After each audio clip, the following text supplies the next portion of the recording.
kita akan membahas mengenai manajemen pengkreditan. Jadi, apa teman-teman sudah tahu sebelumnya bahasa kredit itu berasal dari mana? Jadi, kredit itu berasal dari bahasa Yunani yang dalam bahasa Yunaninya itu adalah kreder, yang berarti kepercayaan.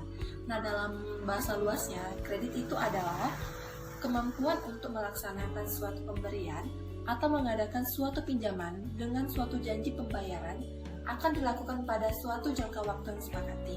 Nah, jadi teman-teman, kalau kita mau kredit, itu kita pasti melakukan perjanjian di salah satu tempat untuk kita melakukan kredit. Jadi nanti di perjanjian itu kita ada menentukan kapan batas waktu kita untuk membayar kredit tersebut.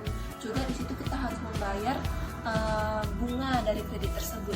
Nah, menurut Undang-Undang RI nomor 7 tahun 1992 yang sekarang telah diganti dengan Undang-Undang nomor 10 tahun 1998 tentang perbankan, menyatakan bahwa kredit adalah penyediaan uang atau tagihan yang dapat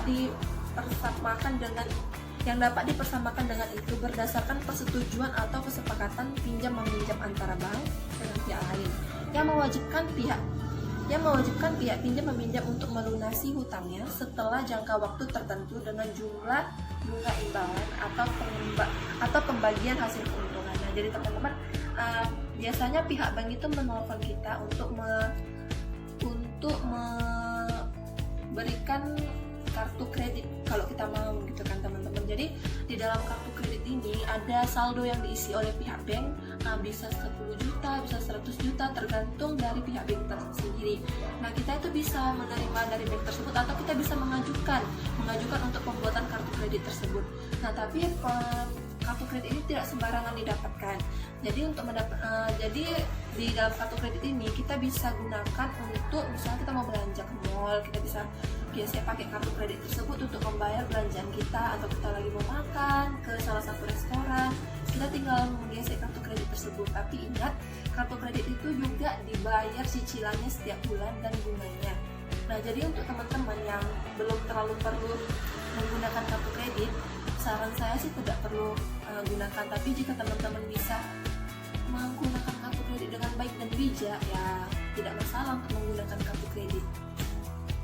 Teman, sebelum bank itu memberikan kredit kepada kita, jadi bank ini melakukan analisis terlebih dahulu kepada kita. Nah, ada yang dikenal dengan 5C dalam permohonan kredit. Yang pertama adalah karakter atau warna. Jadi pihak bank itu melihat dari karakter kita, dari watak kita, dari penampilan kita, bagaimana penampilan kita di hadapan mereka. Mereka juga ada beberapa hal yang bisa dibaca dari wajah kita. Yang kedua itu adalah capacity atau kemampuan. Nah, jadi pihak bank ini melihat penghasilan dari kita sendiri. Jadi mereka mencari sumber-sumber penghasilan dari yang mau kredit tersebut. Yang ketiga adalah kapital atau modal. Nah, jadi pihak bank juga menganalisa apakah modal kita itu, aset-aset kita itu banyak untuk melakukan kredit tersebut. Dan yang keempat adalah kondisi. Jadi pihak bank itu juga melihat bagaimana kondisi kehidupan kita, kondisi perusahaan kita, dan kondisi yang lainnya yang perlu diketahui oleh mereka. Yang kelima adalah kolateral atau jaminan. Jadi sebelum kita melakukan kredit, jadi ada beberapa pihak bank yang menginginkan jaminan untuk kredit tersebut. Jadi teman-teman, pengelolaan piutang itu sangat penting dalam suatu perusahaan. Nah, kenapa penting? Agar untuk dapat mengelola dan mengorganisir piutang perusahaan agar semua piutang dapat ditagih dan diterima atau dikonversi sebagai kas yang akan menghasilkan laba bagi perusahaan. Nah, selanjutnya mengenai manajemen pengkreditan akan dijelaskan oleh teman saya, Cindy Renika. Baiklah, saya akan melanjutkan penjelasan dari teman saya, yaitu Putri Kristi. Di sini saya akan menjelaskan pengertian dari manajemen perkreditan bank, yaitu suatu hal yang penting untuk mengoptimalkan kinerja bank untuk memaksimalkan profit atas sektor perkreditannya. Dengan kata lain, manajemen perkreditan perbankan adalah manajemen piutang pada perusahaan umum. Selain itu, bank juga bisa sebagai perantara antara surplus spending unit dengan defisit spending unit. Menurut Kashmir, penyaluran kredit mempunyai 3 tujuan, yaitu mencari keuntungan atau profit, membantu usaha nasabah, membantu pemerintah. Di samping tujuan tersebut, Kredit perbankan mempunyai fungsi dalam kehidupan perekonomian dan perdagangan, antara lain meningkatkan daya guna uang, meningkatkan peredaran lalu lintas uang, meningkatkan daya guna dan peredaran barang, merupakan salah satu alat stabilitas ekonomi, meningkatkan kegairahan berusaha, meningkatkan pemerataan pendapatan, dan alat untuk meningkatkan hubungan internasional. Fungsi yang dilakukan sepenuhnya adalah pengendalian atau pengawasan. Alasannya adalah peranan yang dijalankan oleh bank umum. Baiklah, di sini saya akan melanjutkan penjelasan dari teman saya Cindy tadi. Kita langsung masuk saja ke materi. Yang pertama, saya akan menjelaskan apa itu pengertian pengawasan menurut Gill Edward Werik. Pengawasan adalah pengukuran unjuk kerja bawahan untuk memastikan apakah mereka dapat memenuhi tujuan perusahaan atau tidak, dan apakah mereka dapat mematuhi kebijaksanaan dan peraturan yang telah ditetapkan. Selanjutnya, pengertian pengendalian.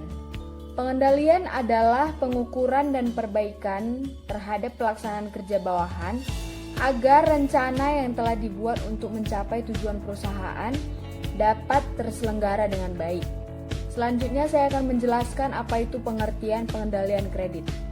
Pengendalian kredit adalah usaha-usaha untuk menjaga kredit yang diberikan tetap lancar, produktif, dan tidak macet.